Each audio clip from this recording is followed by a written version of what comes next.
Yes, my people, welcome back to the Liberty Music podcast with myself, Jerome. I'm here with a very special guest, the amazing Ellipse, all the way from Denmark. How are you doing, Ellipse? Are you okay? I'm doing great. Yeah, amazing to hear. Also, I'm pronouncing your name right. It's Ellipse, right? Yes. You had some really successful. Obviously, you've been in the industry since I've heard the 90s, so you've been around for a good minute now. You had some good music. I've heard they're kind of changing your sound, changing your sort of vibe. Obviously, you're working as a vocalist. I've seen you DJ, as well as that you're a music producer. I've heard. Is that correct? That's correct. I've done it all. I've been around, since the 90s. I went to my first, rave, classic story, got really enthralled, and then just wanted to be a part of it and kind of tried every side of it since.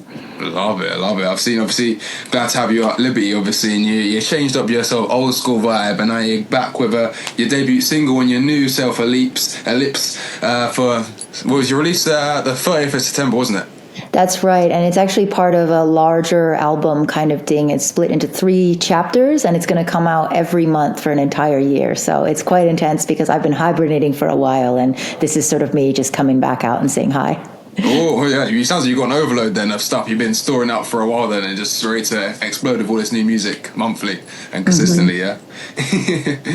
I say, what's the new single called? It's called Poison, and it's really kind of just the beginning of this journey. And, it's funny, people sometimes ask me, what is this a story of? And I think in the essence, it's a transformation. And this is the beginning part of it, when you kind of realize that it's you that needs to do the work. And it started out kind of as a classic love and pain thing. But as it's grown, I realized that it's kind of a story of my love-hate relationship with music and the industry itself. That's kind of where it ended up. So it's kind of me finding my love again through that transformation. I love that, to be fair. So it's all about your own experiences just in, I guess, life. Same way I'm an artist. I feel you where obviously your music's portraying what you're doing in industry, how you're coming across with writing and obviously releasing music and everything that comes with that. It's your whole story, I'm guessing, yeah?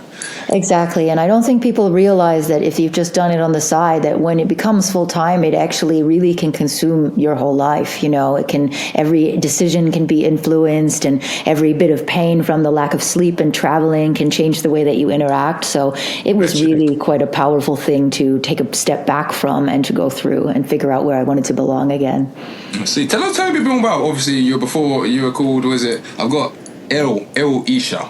That's right. Yeah, so it's based kind of a riff on my real name, and it was a name given to me as a 13-year-old MC, which is kind of what it sounds like, and that's sort of what I was ready to leave behind. Like, no one could really say it. People would often sort of guess the wrong style, and, the weird thing is these days you have these algorithms that are meant to recommend us music that we would like, but when you are an artist going through this long of a career, it will stick you in the spot forever that you started in. So I was just going into playlists of, just old vintage bass music from the 2000s or whenever my first track went on Spotify, and that was also part of the reason I was ready to flip and start over again. Oh, I love that, to be fair. You had quite a little adventure then, to be fair. I was saying, obviously, you changing genres. You started, obviously, doing EDM, I heard, but I was quite interested. You said you're an MC. I love so many different kinds of music, and I started out with drum and bass, basically, drum and bass and hip hop and any sort of breakbeat oriented stuff, and I would rap and I would sing as a really, really young teenager at parties, and then kind of just expanded to all electronic music, and I think it's always going to be present. I definitely think that this song and the rest of the album have very electronic parts, and they're not necessarily arranged like traditional pop songs, but it's more focused on songwriting, because I used to sing cramming it into the breakdowns, like fitting in whatever I could and then letting the drop. And I was kind of wanting to just not always make my music based on that anymore. See, who was your inspirations before when you first started releasing or doing music then? Who was your inspirations back when you were 13, 14, when you were MCing? Well, I discovered sort of R&B, of course, when I was, 9 or 10, and I was listening to Mariah Carey, Whitney Houston. Then when I was 11 or 12, I started discovering all these R&B artists and went, I like this clanky sound, I like this moody sound, and I started realizing that the common thread in everything I liked was Timbaland. And that's kind of when I decided I wanted to be a producer. I thought, I don't have to necessarily just be this front person, and that's not always who I am. I want to create the whole landscape and have have a sound. And so then I just started, following everything that he did and kind of trying to learn how to produce from there. And that's really still, I think, shaped the way that I make beats and think about sound. I love that. I've seen quite a few people saying they're quite inspired by Timbaland recently, to be fair. So quite surprising though. I thought you were going to name some like crazy like female rappers that I've never heard of before. Well, that's sick though. Obviously you spent for your new projects now, I've heard you spent obviously a month recording music with the indigenous tribes of Panamanian jungle? That's the tip of the iceberg, actually. There's a very, very neat festival called Tribal Gathering that happens in Panama, and it's basically put on by a charity who supports indigenous tribes to help themselves to clean up their communities, to get fresh water, to do the things that they might not be enabled to do their own way. And they have this festival where they bring them from all over the world to perform, to give workshops, to share knowledge, and to actually perform and work with other electronic music artists. So it is a normal festival as well, but it has this side to it. And at some point somebody said, we should really have a studio on site at the festival because there's too much good music here. And so I went out there to build that festival, and it changed my life, and it really also gave me a different flavor in music and a new inspiration. And that's kind of where my style, I think, really started to reshape. See, is that kind of sparked the sort of where Poison came from, your new single? Is that where you kind of got the inspiration from? Yeah, and I mean, I've always, of course, as a rapper, been into like dance hall and this other stuff. But I think when I got into the drum and bass world, I for a while, I sort of diverged. It got very like dark and minimal, and I still, of course, I really love that stuff, and it's present as well. But Panama reminded me of sunshine, of more that sort of rhythm, that sway, and just got me back in. And I also then discovered Amapiano and also fell in love with that. So there's just a lot of soul and a lot of broken beat in world music in my world since that moment, I think.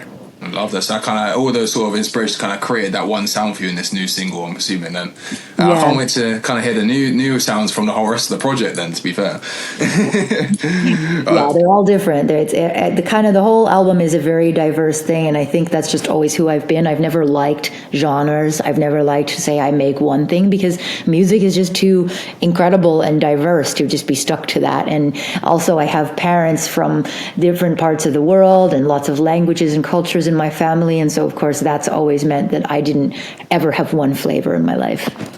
I said, whereabouts did you grow up then? Did you grow up in Denmark, or did you grow up in like America, or? Oh no, I'm from Vancouver, Canada. My parents, my mom's from Malaysia, my dad's from Israel, and we also have some European roots, and so I'm kind of all over the world. Oh wow, no, I was gonna say, usually like when people say about they're like fans of jungle and drum and bass, usually it's a big scene over here in the UK. Yes. So I'm quite surprised you say obviously in America and like Denmark, you're obviously getting them inspirations for drum and bass music and obviously jungle music and stuff. So well, Vancouver and Canada, of course, as you probably know, has a deep connection with the UK.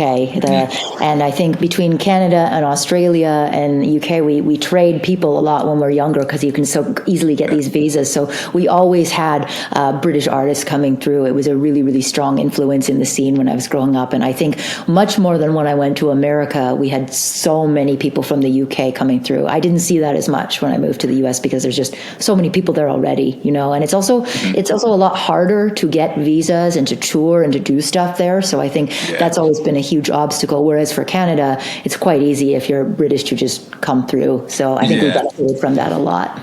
There's a big link obviously with the British Empire and Canada. So I can see why I've got cousins in Canada anyway, so I literally know it firsthand. Exactly. All right, literally the links between how tight UK and Canada is. No surprise, but I never knew about the music scene like kind of spreading over there. I know like obviously there was a time 2017 where a lot of the UK rap scene was linking up with loads of the UK rap artists in Canada and stuff. Obviously when Drake was doing the whole trade. He was literally mixing everyone up. So I saw that. Obviously you've been doing loads of it, so I'm quite interested. I could ask you so many different questions, but going to my next question anyways. Obviously, you've been in the music scene since the 90s under Ellipse. Played obviously incredible shows. I've heard you played in Coachella, which is insane. Shambhala, Lightning in the Bolt, and Boiler Room, which I watched myself. That was sick. How has Ellipse emerged from this, and how has your music evolved? Yeah, so I mean, it's funny because in some ways I've almost gone full circle from when I was a kid, just starting to write songs before I even discovered electronic, like back to that kind of R&B, pop, soul songwriting roots. I feel like it's been a big journey to go from there to getting exposed to all this different electronic music, traveling around the world and meeting people from different cultures and discovering little pockets of music that you wouldn't sort of hear anywhere else. And of course, definitely the UK is always a big influence. I love music coming out of Bristol. I love Massive Attack, and I love all the classic stuff, and all of that through my life influenced me so much that when I started touring and I actually had the chance to go see for myself and see other artists, it just all soaked in. And I have this mind that approaches music as sonic textures. I definitely don't think so much in a literal way as I do like I'm painting with sound. So every time I go to another place and absorb another atmosphere, it kind of becomes another color on my palette, and it starts to influence what I do. So, with Panama, that fed into this song, and then there's little shadows of other places I've been all over the world. So this is kind of a spiritual journey and maybe a little bit of a physical journey. The other thing I could say is that I use a lot of samples from life as well. So maybe literally there can be samples from a different country that I've been to, or the soundscape of the outdoors that I've picked up in my field recorder and turned into a synth or made into a layer. I love that. That's proper organic producing, There's actually a producer called, with the exact same name as you, called Ellipse. She's a female producer on BeatStars, if you know that. But she's really sick. Yeah, I've heard of that. Yeah, but you should check her out. To be fair, maybe you can get some of her beats and you collab. You call yourself like Ellipse Squared or something. That'd be sick. But that's cool that you say obviously you sampled like literally the areas you're in. Have you been to the UK before then? Oh yeah, lots. I have played many years ago. It's been quite a while, but when I used to do drum and bass, it was of course really easy to meet up with my friends there, and there was a lot of shows going on. I think when I started making more experimental stuff when I lived in the US, which is very popular there but not so much elsewhere, then I started playing less in Europe. And so now again it's like coming full circle. I'm making a little bit more deep and minimal, and I would say subtle. I think the biggest difference between my life in the US and then the European scene is subtlety. You guys have had electronic music for so much longer. It's folded into pop. People understand it, and people are a little more mature, I think, literally like older, and they've experienced it for longer. Whereas in the US, it's still kind of young, and as well, people are bigger, louder, faster. So when I would play shows in America, it was always just like more, heavier, harder, and it's really like it's quite intense. And I think as I get a little bit older too and a little bit more chill, it starts to resonate more with me to be in Europe and to experience that mellower take on the music scene itself. Yeah, people love like the electronic dark music scene in the UK, like especially like jungle music. I've never seen like when I see shows, like obviously rap shows get packed out, but when it's like EDM or jungle music, those guys really like they turn up all the time for their shows. Like they love live music. That's their thing. They love live music. They love people who are on the decks and they're cheering their friend on, actually like spinning discs or whatever they're doing, or if they're on the mic. They love actually coming out and actually supporting, whether it be like mix of freaking house music and jungle and EDM or drill music and jungle. They'll like support it either way. So I love that sort of scene where they are behind their people. Rather when it comes to rap shows and after shows empty, like people don't want to turn up. But I love that, to be fair. Obviously, I can't want to hear more of your versatile sounds, man. Who's your favourite UK artist, to be fair? Who's your... Oh my gosh. Well, I mean, some of my biggest influences, like I would say like James Blake and FKA Twigs are like two artists that I've just really, really loved for my music now. And that's kind of why I started, it gave me a clue to myself, was listening back to this new stuff I was making and hearing that I wanted to be in a different part of the world, psychoanalyzing my output. Yeah, you get slightly inspired, but you can't get too inspired because you end up making their music at the end of the day. Exactly. But obviously your music blends into different genres and influences. How would you describe your sound, and what are the key inspirations that shape your music? You kind of said it already, but...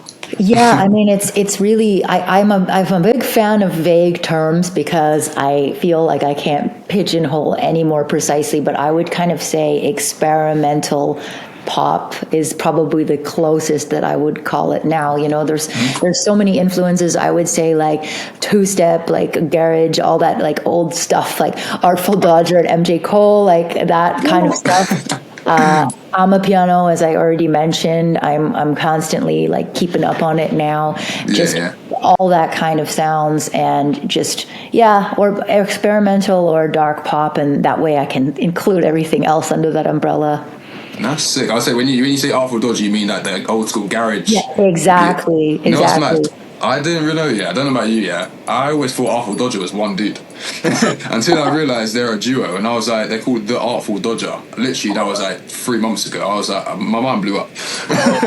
Yeah, I mean, I really love like even back then, like just the space in the music and also the syncopation. For me, like that's a really important thing, and it's taken me a long time to even appreciate house music and techno because I'm so into broken beats. And of course, now that I live in Europe and I hear a bigger variety of it, and I hear stuff that is more syncopated and like house that has organic percussion or something, now I can appreciate it. But I always had a hard time with just very straight like minimal techno, because I want something syncopated. I want something to break my beat a little bit. You need that something that's a bit of difference. You need that something that's that little twang or something for the beat in it. Like when you hear a beat and you finished it, you're like, all right, it's good, but it's something different. You want to make sure it's unique at the end of the day. You need to bring something different to the scene. That's what I'm guessing. When you make music, you feel. That's sick. You said, where did you say your mum was from? Malaysia. Malaysia. Did you get any Malaysian kind of inspiration for your music as well? Or? I think most of the world has been very inspiring, but the whole Middle East, I have some roots there, and I've also been to a lot of other places. Last year I went and played at a conference in Saudi Arabia, which was really interesting because they're just starting their music industry from scratch. And it's kind of cool because they are smart enough to realize that instead of just figuring it out, they should invite sort of key people that have been leaders in the music industry and skip all the bad stuff that we did, So when I went there, I performed, I spoke, and I saw people talking about sustainability and women in the industry and all these like high level topics that you wouldn't expect from Saudi Arabia and you wouldn't expect from a brand new industry. And I guess I just got inspired because I met all these women there, and I was just like, you weren't even allowed to drive until a couple of years ago. How are you producing music? And some of them would say, I did it under an anonymous name. My family didn't even know about it. And wait, were they Saudi Arabian women as well? Or? Yeah, or and there was an Egyptian one, there was a Saudi one, there was like, it's just really inspiring to me that no matter what, people who really want to make art will find a way. Yeah, and I love that sort of way Saudi Arabia is coming out, and obviously opening the doors to more stuff. Like for boxing, for example, they're like smashing it. Where they've got this whole big Riyadh season for Anthony Joshua. If you see him, and they're doing obviously all the boxers in the world. And in football, obviously when they had the World Cup, and they freaking. Made alcohol legal, like they changed all this stuff to make sure they got people coming over, and obviously just bringing more of the world over to come and see their country, which is actually crazy. And that's why I wanted to tour in the first place. It's never really been about like headlining the stage as much as it is about meeting and experiencing and seeing the vibe of a different place and how people react to the music, and the feeling of like having somebody know your lyrics that you've never met in a place you've never been in. Just really feeling that connection is so incredible. And I'm not touring as much as I used to, for sure. I wouldn't say I'm retired because I'm always going to play shows, but I think I'm a lot more picky these days because now I'm just playing, and I'll always need to do that a little bit because that feeling of connecting is just too good, too important. You're in your second win now, I'd say. You're in your second win and you're focused. You're like, this is exactly what I want. You're in a better mindset. I say in Saudi, I'm guessing they paid you good, yeah? No, and it's really cool because the government is investing in this. They have this arts and culture center. They have this task force that is just bringing in internationals, but they're also very, very heavily focused on local talent and elevating it. So, they brought us in to say a word, but of course they're booking a lot of local artists. They're uplifting them. They're throwing shows for them. So it is really cool to see that happening. I saw AJ Tracy and H over there actually just before like, the football World Cup started. They were kind of they're trying to get people to go over to like Dubai, obviously Saudi Arabia and stuff, and trying to get there was loads like music shows going on for summer, trying to promote obviously come around the corner. Obviously the World Cup's going to be here in a couple of months' time, but I love the look of their shows. Cause it looked like you were on like an AstroTurf sort of beach with like the main stage in front. Like the stages that's amazing. I loved it. Yeah, it's really cool to watch it just grow and. It is. Hopefully you go back, to be fair. What area or what country haven't you performed in that you kind of want to perform in the future? Well, that's a great question. I would love to go to Japan, just to go anyways, but I think also to perform. There's something about the culture and music and just the whole colors, and it's always been super inspiring to me. So that's definitely kind of very high up on my list to play.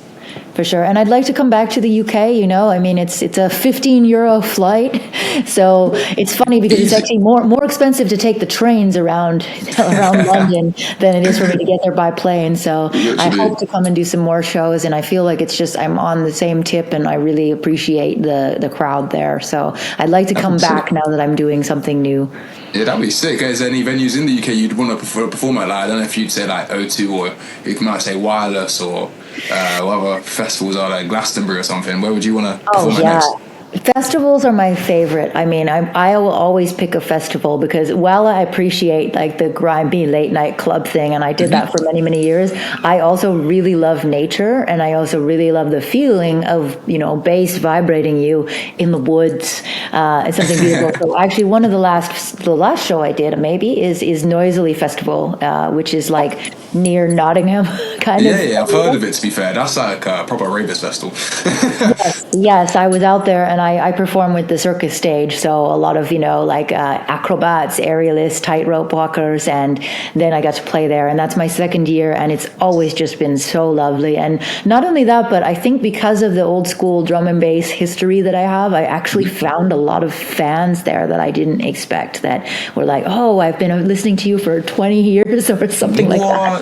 Yeah, that's the thing. You probably missed out on those people that knew your music, and then you missed out on the opportunity to run into them by not doing the shows at the times they were probably listening to your tunes on the way to go into these festivals, isn't it? So exactly, yeah. That's sick. That's really sick there. So hopefully you can kind of catch them again and be like, now I'm back now. You're talking about kind of actually kind of refreshing them and saying, yeah, I've moved my music to this name now and this is what I'm doing, and then they'll probably be more interested because they've probably grown as well with you and then been like, I've matured my own sort of sound palette, and they're like, I love her new music and I relate to a lot more as well. So it'd be cool to kind of see how your fans adjust to you. Yeah, and I'm looking forward to it. And it's a really interesting thing because it was quite a dilemma when I thought, oh, should I be secret about it? Should I, be mysterious? And I kind of realized that, my old fans, they do really want to see what I'm doing. They do want to know about it. I just was hoping, okay, I hope that new people won't just immediately judge because it is quite different. And then I kind of realized that people have short attention spans anyway. Probably no one cares. So I'm saying you have to make like a 1 minute 20-second banger and it just gets played over and over again. Do you know Pink Pantheress? Yes. She's the queen of it. Yeah, literally Pink Pantheress, like the 1 minute tracks and then just bang. Because people, they want us to like a 7-minute Kendrick Lamar lyrical mastermind track. They'd rather just listen to something that's fun, funky, really quick, and then they list it over and over again. But as an artist, you can't complain because you're just getting the streams. You're getting the streams. You get people listening to your music over and over again. So you're like, buzzing. But short edits. Yeah, definitely. I would say, obviously, with that as well. Do you do a lot of like physical content, like visual content? Sorry, should I say? So this is also a new thing for me. When I was touring all the time, there was 1 year I did 180 days on the road. So I was just exhausted all the time. I didn't have time for anything. And I remember like people would be helping with my album cover. They'd say, do you like this? I'd say, yeah, whatever. And it's not like I wanted to be that way, but I just had absolutely no bandwidth because, you go out Thursday, you play Thursday, Friday, Saturday. Maybe you come home like Sunday night and then you're doing laundry for 2 days. And then somehow you have to make a banger before you leave the house again. No. We signed to a label or something, or? I released on a lot of different labels, but there was just a very, very healthy touring culture, in the US because you have a lot of these very small but big cities across an area. So there were years where I barely left California, but I was busy all year round with every town between San Francisco and LA and around the edges, because it's just so big and so spread out. So you can tour quite a lot in the US, or you could. I think the music industry in general is having an interesting slump. So back then I just didn't have time to do anything. And now that my life is a little more chill, like the Danish life is very much about personal time. So even if you're working, you get out of the office by 3:30 or 4 o'clock in the afternoon. We know. I think people over here protest to try and get that. Like, I think they got 4-day working week or something over there, isn't it? Yeah, basically, and there's holidays all the time. And so I kind of wanted to experience that. And now that I've had some quiet time, the visual stuff is really coming out. So there's a music video for this coming out, hopefully in about maybe 10 days. I think it's going to be on like the Monday that's 2 weeks after the release. So that's going to be really cool. And basically every song that I do on this project will have some kind of visualizer. One of the things I did during COVID was I did a lot of streaming, like a lot of other people did. And I started using some sort of pioneering visuals technology called Volta.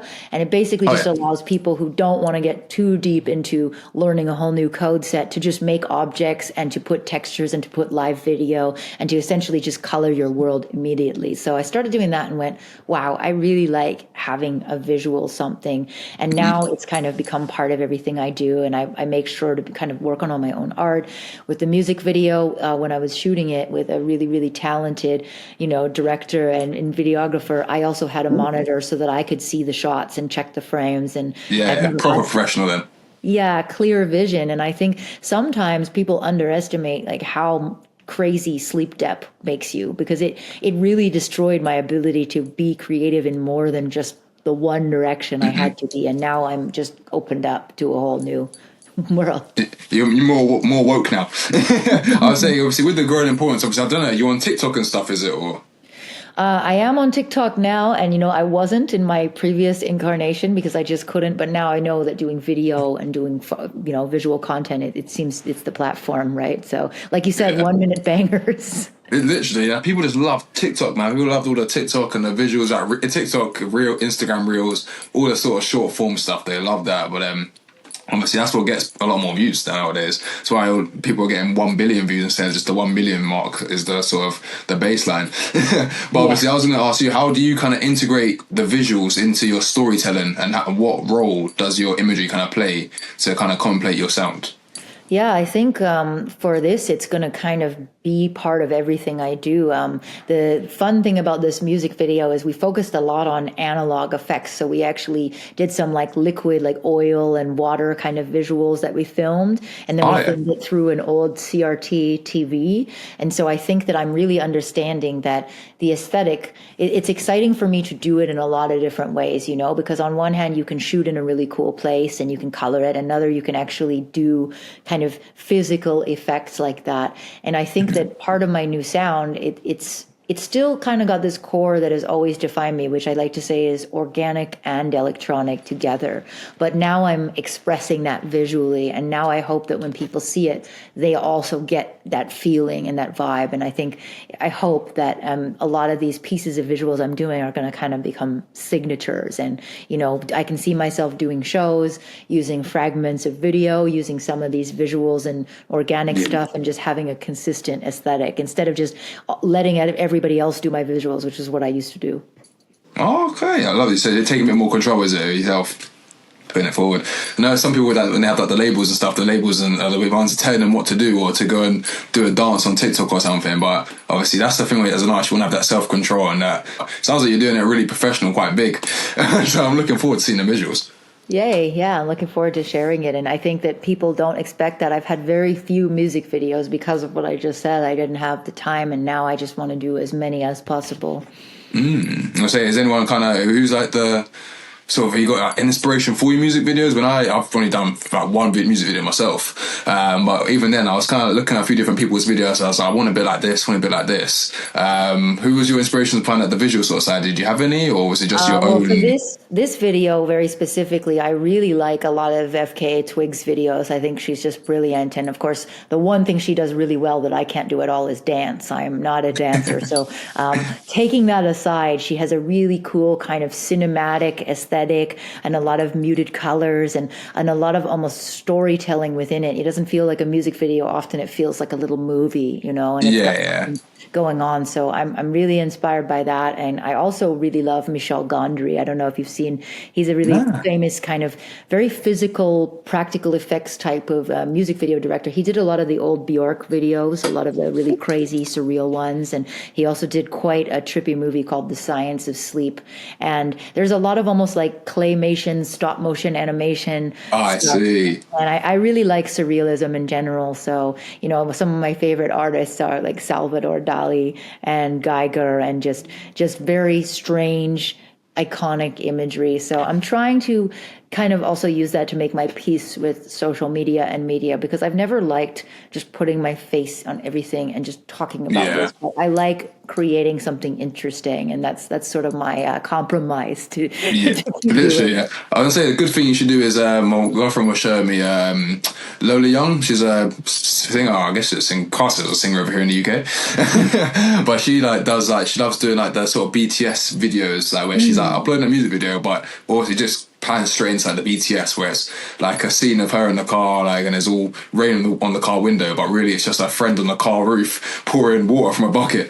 And that obviously got quite a lot of views. So those sort of things I love when people do it in their videos. But I'm sure your fans would love that sort of stuff as well, to know you're real and not just got all these people around you doing everything for you.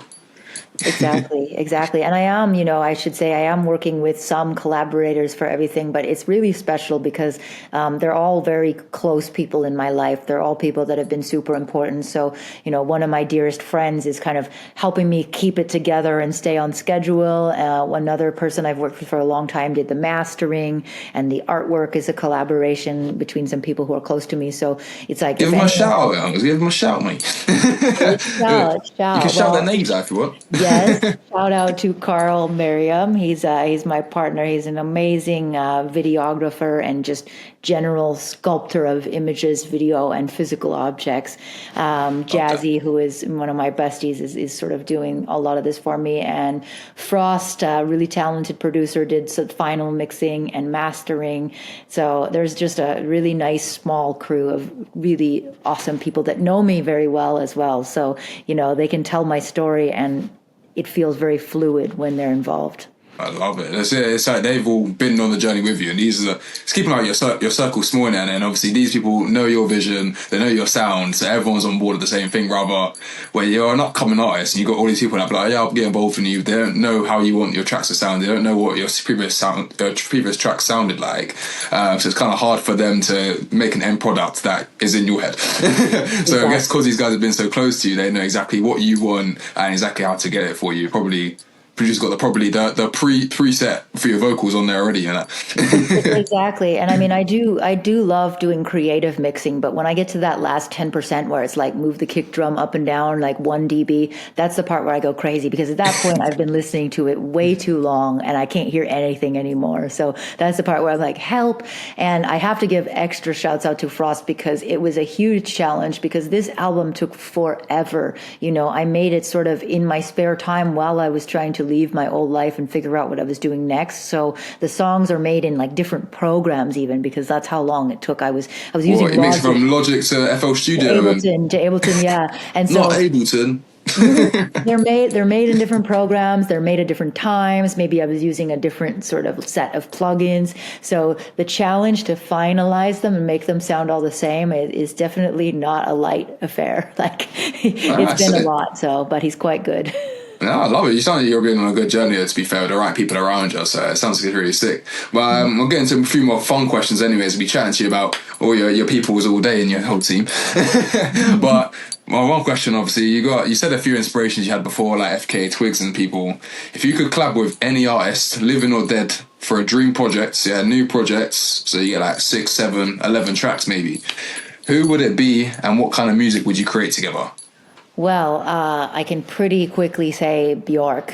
Bjork? Bjork is also a huge inspiration, and not just her music and not just her cool aesthetic, because both of those are really great, but her ability to develop and innovate and integrate new technology and new kind of ways to perform and present herself is just incredible. Like years ago, she did this React table, this table that you could move objects around and affect the music. And I'm a huge tech nerd as well. So when I perform, it's never a straight ahead. As you probably saw in the Boiler Room, I was using a controller where I made the interface myself on an iPad. I also had a keytar with an accelerometer, a vocal processor. So for me, like it's not enough to just sing in front of a backing track. And even just DJing, part of the reason I started DJing was because I was so annoyed with the DJs I was emceeing over. And I said, I bet I could rap and DJ at the same time. And then that was kind of how I made my mark, was like being one of the only people that was doing that. So Bjork has just been this like real inspiration of always pushing, always trying something new, and always still making really good, catchy, amazing music as well. It's not just a gimmick. So I think if I were working with her, we would probably invent some new instruments, some motion controllers. You can make a new instrument. That's crazy. Yeah, I was gonna say, to be fair, as I say, I think I've seen Ed Sheeran do exactly what you were kind of saying, where he's like uses his own voice as like a part of the instrumental, and then as well as that, he's on his guitar, and he's obviously doing the beat as well with obviously his computer. So I like that. But that was probably I'm remembering. I'm pretty sure it was Ed Sheeran. And I was like, this guy's like a magician. I can't believe he's done that. Like made a whole track from scratch, like from the guitar plugged into the computer, and he's got his decks on there. Exactly. And it's just such an element that some people really neglect, right? A lot of people are making music or performing music, but for, I think maybe the tech barrier or something keeps people away sometimes. But that's kind of been part of my mission, is this ambassador of like, hey, don't be scared. Like, this is fun. And I was a teacher for a while, kind of during COVID. I was teaching music production, and one of my favorite student moments was who became a very good friend is this lovely lady from Mexico, and she does kind of pop, but with Mexican, instruments and folk, and it's very traditional type of stuff. But after she took my class, she started making all kinds of cool like MIDI controllers and performing with all this crazy custom setup and loopers. And she goes by Monar, and it's just incredible to watch, a traditional style of music be elevated. Because usually you just see people making weird stuff using weird stuff. But you can be a pop artist and use weird stuff too and have a really compelling performance. It's all about kind of blending different things and then making something completely new. That's how kind of music gets birthed at the end of the day, and that's how people kind of blow up, where they bring something new to the scene instead of just doing what Drake done over and over again. That's why people don't kind of elevate themselves in the scene, because they just follow exactly what someone else has done. Whereas obviously a lot more the unique people, the unique sort of personalities, the unique sounds, they're the ones that kind of get themselves popping off in the scenes more recently and actually seeing some development, seeing some growth. And it's all about, I think, kind of attracting the unique people around the world that are going to see you and be like, I relate to you as well, because people find me weird. And they're going to be like, I want to be a fan of you. And, I was talking to my partner about this the other day, about how the immediate feedback loop is sometimes the death of creativity, because now, you make something, you put it out, and then you see the comments, you see what people are saying, and maybe that infiltrates your consciousness. And the next thing you make, you're like, oh, they said it should be more like this. I'm going to edit myself. But the ironic thing is that they liked it in the first place because you did something that was you and creative. And so sometimes it's like that was also another part of my retreat and rebirth, was to just reboot and to just shut the noise out and go, okay, who am I outside of my audience and outside of that feedback loop? That's literally it. People listen to you for you. They don't want to. Hey, when people are like, for me, when I got my music, and people were like, be like, oh, you should do this, and I'm like, but if I do that, I'll sound exactly like this other artist. And it's like, if you want to listen to that artist, go listen to them, innit? Don't come to me, because I'm me. I'm doing my music. I'm doing my certain lyrics or my certain sound. But I love that. Obviously, you said as well, you got loads of inspirations. You do different platforms and sort of different doors and stuff. What's your favorite instrument or sound to use when you create your music? So, I mean, I am a sound designer. So it's kind of funny because I'm also a classically trained musician. So on the one hand, everything I write is on a MIDI controller because I started playing piano as a kid. But on that MIDI controller, there's usually a very strange sound that I've made out of nowhere. Sometimes I will write with the piano if I have like a lyrical idea, but more often I'm just pulling up a synth, trying to sculpt something really quick until I get something unique and interesting. And that will actually often inspire the whole thing because the push and pull and the mechanics of the sound will make me think of the beat that goes around it. And then the cadence will come and fill in that gap. So I really, really love using interesting software synthesizers. I'm not one of those like modular rack collectors, and probably just because it's a lot of money, a lot of space. And those are things as a young, broke touring artist that you don't have. But I got very into software and, making weird stuff on the road with the latest technology. So I really love the ability that we have now to easily take audio as well, like found sounds, and turn it into synthesizers. So I just get so enthralled by taking a sound and just really changing it into something and augmenting it with something that just came out of my mind that would never exist in reality. The opportunity, the opportunities are pretty much endless with when you're kind of creating this sort of sounds. To be fair, seen some people making some insane sounds on Twitter. When I see on Twitter, I see the producer Twitter, and I'm like, how have you made? There's someone made, what was it? They made a beat out of just like stuff from their bin, and I was like, that's insane. I put it on BeatStars. This is going to sound really pretentious, but I mean, silence is also something that I did not appreciate until later in my production career. And I think that's a natural arc for a lot of producers. You start out being like, oh, I can make a sound. Let's make all the sounds. Let's put them all together all at once. And then, as you get older and as you start listening and with a more critical ear, like I started to realize that my favorite producers use negative space so well. They have so much silence sculpted in between. And then the elements that are there are really sparkly and beautiful and stand out and make an impression. So it's kind of like the rules of painting, right? If you don't have shadow, you can't have good light. You need the contrast. And so I think just really playing with the negative space is something that I'm just starting to appreciate more. And you'll hear, not this track is more balanced, but there's definitely the next one is very minimal compared to that. And some of the other ones compared to my old work are just so much negative space. But I think it really lets things sit and sink in a different, more intimate way. I love that. I can't wait to hear the rest of the tunes, to be fair, because obviously listening to your Boiler Room, I was like, this is proper upbeat raver music. And I listened to obviously Poison, and I was like, it's a bit more chill, a bit more R&B funky, but not as obviously high tempo and obviously high energy. I'm really interested to hear the rest of the project, to be fair. So no rap from you then, no grime or anything? No, there is definitely some dark, like garagey beats that kind of sneak in and things like that. And I think as well that like once this project is out of me, who knows, like I have already started doing a few little side experiments with more dancey stuff again. But I don't know if I'll ever go back to just crazy, high pressure, dark rave music. I think more deep dubstep, deep garage, like I said, stuff that uses space and depth. Yeah.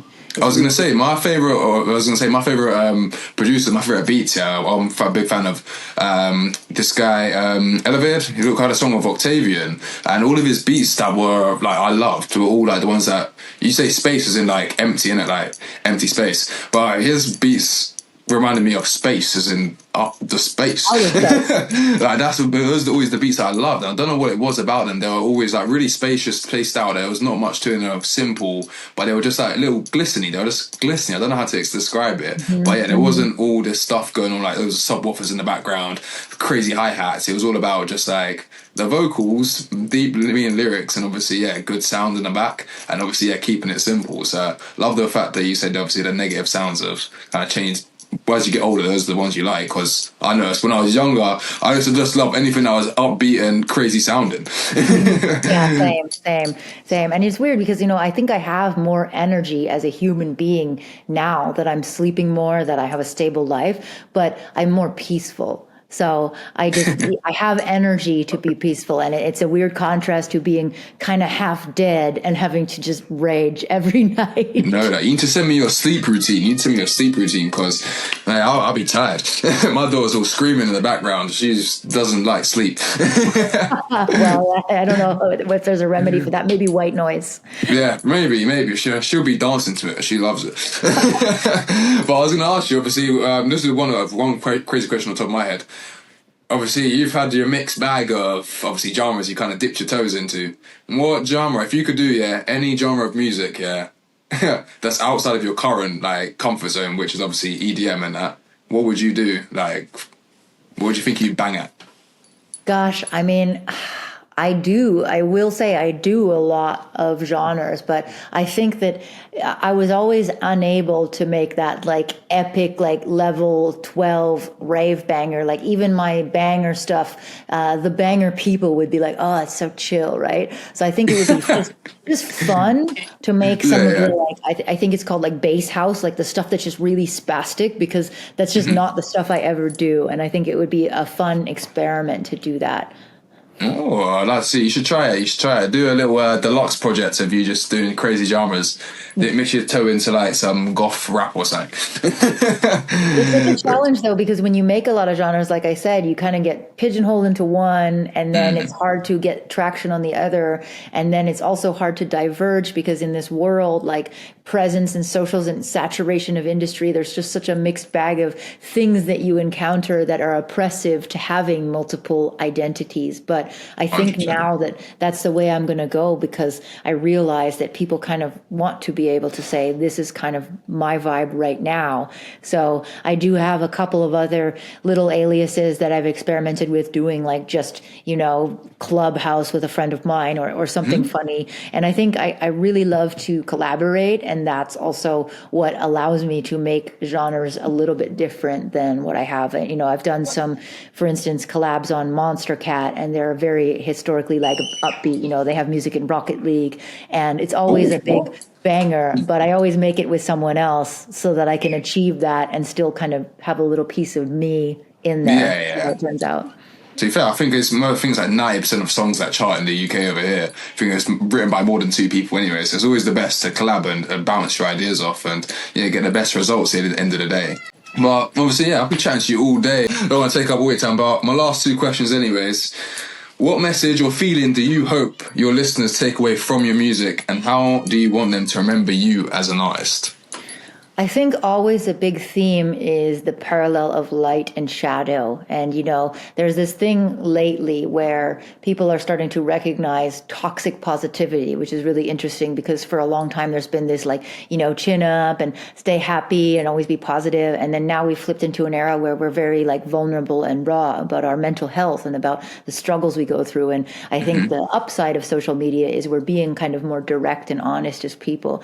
And I think the vulnerability and the ability to embrace your own shadows and your own parts that aren't so squeaky clean and so perfect, that's kind of the essence of this song, and the sort of depth of the whole project is to just embrace yourself as a creature of light and shadow. This is like also a very like core archetype psychology thing. And my parents are both psychologists, by the way. So I grew up kind of having to have metaphors, having to have deep exploration of oneself. And I think it really is a part of me. And I hope that people listening can feel not so alone, but also to the bravery to face oneself, right? To look at oneself and to even love those parts of you that don't seem so perfect. I love that. I know with people, obviously, when they listen to music, they want to relate to you, don't they, at the end of the day? So that's the main thing you want as your listeners to obviously get that. They want to relate to your music. But I think once they listen to your music and they're like, okay, she does that too. I thought that was just me. That's when they're hooked onto you. That's when I love this track, because it's something I never thought anyone else does. And now I found out everyone does it, because once they hear your track's out, one person will be like, I'll do that too. And the next person will go, I'll do that. And then it becomes, in 3 months' time, it's a norm. And it's socially accepted. So it's about, talking about things and everyone just being honest at the end of the day of who you are as a human and where you've been. Exactly. But I love that. But obviously, as your music evolves, what are some exciting projects or collaborations that you have planned for the near future? And is there a particular direction you're aiming to take your sound? Yeah, so I mean, I think that I am really exploring the cinematic side of me. I've always loved film scores and deep orchestral music. And, I grew up taking classical piano, hated my mom for it for a while, thanked her for it My later. dad's the same. Yeah. My dad And then drilled got into piano into that. me. Yeah, yeah, I know. It's kind of funny. And at the time, I was like, this is not useful. And now I really appreciate kind of what it gave me. So I definitely am looking forward to doing more cinematic experimental pieces because I think it fits more with the sound. It's something I can actually perform at a show and it's not out of context. Whereas if I dropped like an ambient orchestral piece in the middle of a club set in my previous life, it would be a little weird. So I'd like to do that more. And then, it's interesting. I think with collaborations, I'm so up for collaboration more than ever, but with different mediums and people doing different things. And so in the past, it was like, okay, I'm on tour all the time. Here's this other person I'm on tour with. Let's make a song in 2 hours. And I love that. And I've made so many good friends that way. But now I'm actually collaborating with different types of artists, people who paint. Recently, I did a little live show, an art installation with my partner who builds pipe organs and restores them. And I hooked up some MIDI and some microphones and did a live looping show with the textures of the organ. And so That's sick. yeah, and I think, the touring industry is not the greatest. And so that's also why I'm picking and choosing my shows to be the ones that I really feel connected to and appreciate the environment. And other than that, I want to collaborate with people to make really cool content and film it so that anyone around the world can see it and enjoy it as an experience. And then I can also focus on, hey, I can get my sleep and I can make you something cool and you can watch it as many times as you want. So I think experimenting with all the potential of video, visual effects, multiple mediums, art installations, that's really something I'm kind of enjoying because the rules go out the window, it's so different. You can do a 10-minute piece, you can have a visual loop running, you can use motion capture to have gestures affect the sound. Like, there's just so much craziness that I'm really excited to explore. I can't wait to see it. You've got so much coming, to be fair, and it's like it's your second window, as I was saying. So I'm excited to see what you come because you're going to come professional as hell. But obviously, tell us where we can find your new music and your visuals. What's your social media? Where can we find your music and your YouTube, Spotify, and all that? Ellipse the music is the handle that I could get on all socials. So that's what I did. I took it. So you can do, if you like to buy and support, you can go ellipsethemusic.bandcamp. But that's also my handle on YouTube, on Instagram, on Facebook, if anyone even uses that anymore, and on TikTok. So and SoundCloud as well, and Audius. So I managed to get it on everything. And I will say that there will be an extended edit of Poison coming out soon that will only come out on Audius as well. So if you haven't checked out Audius, it's kind of my favorite platform because it's super high quality, it's decentralized, and it's just a really nice crew of people that run it and support artists. So that's what was that called again? Audius. Audius. Is that like a Patreon sort of thing, or? No, it's kind of like a SoundCloud that doesn't suck. Oh, bro.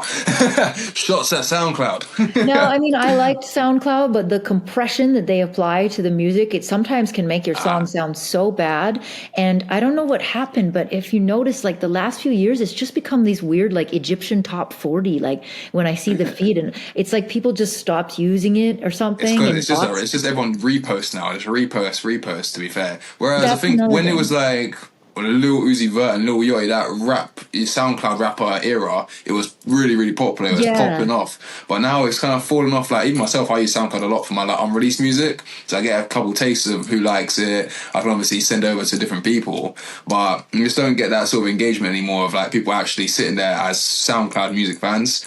It's weird as well you say that because I find Spotify makes my music sound the worst. I feel like I'll lose like 30% volume and then it just sounds completely different to how the actual mix and master sounded, which is insane. Yeah, and with Audius, not only do they stream full quality, but they have a lot of cool options to connect with your fans. Like, so for example, I've done this twice. You can have a remix competition where you make the stems available with the song, and then when people post them, they can tag that it's a remix, and if you like it, you can sort of tag it yourself, and then it actually appears connected to the song. So the last remix contest I ran, it had like 100 and something remixes, and so many of them were amazing, and it just really connected with the community, and I was able to like like play them, support them, and just kind of find new producers in every corner of the world. And so it's a different way to connect, and I just That's really sick. like that interaction.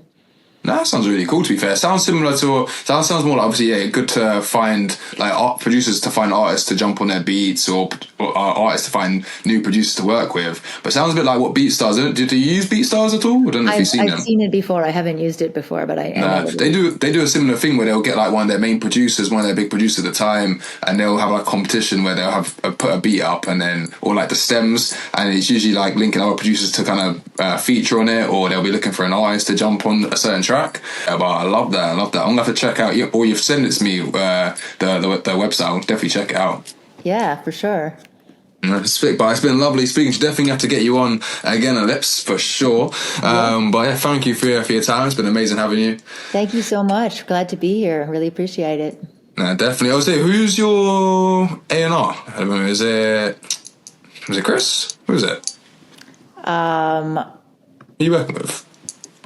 You mean with you guys? Yeah, with Libby. Oh, I'm working with Henry and Rachel. Oh, Henry. Henry didn't shout me. Henry was my manager. Nice. Henry's the guy, because he does house music as well, doesn't he? Oh yeah, for sure. But yeah, I found you guys because I was just looking for people that support the kind of music that I like and artists and had that ethos, and I just was like, oh, this is a really cool set of folks, so I want to be involved. Nah, sick. I was gonna say, actually, my last question for you, actually, do you remix? Yeah, do you ever like remix tracks to like do different genres? Like you find like a old R&B track, you might remix it to your new EDM or like a jungle remix, something like that. All the time. I do remixes, and then I also do covers. And I think one of the fun things about being a vocalist and all this other stuff is I can kind of just do whatever I want. I can play the instruments, I can re-sing it, I can rap it, I can just produce it. So there is an advantage to kind of doing a little bit of everything, right? So yeah, I love remixing. It's fun. I love that. But maybe I'll send you a couple of my tracks anyway, see if I'd you want to love remix to. anything. Please do. I'd love to hear them. Definitely. I'll send you my stuff anyways afterwards, so you can check my music and see if we can work in the future, Lips. But I could be chatting to you all day, I'm not gonna lie. But it's been amazing having you. You ever enjoy the rest of your evening. Have a great one. Thanks, you too. Talk to you soon.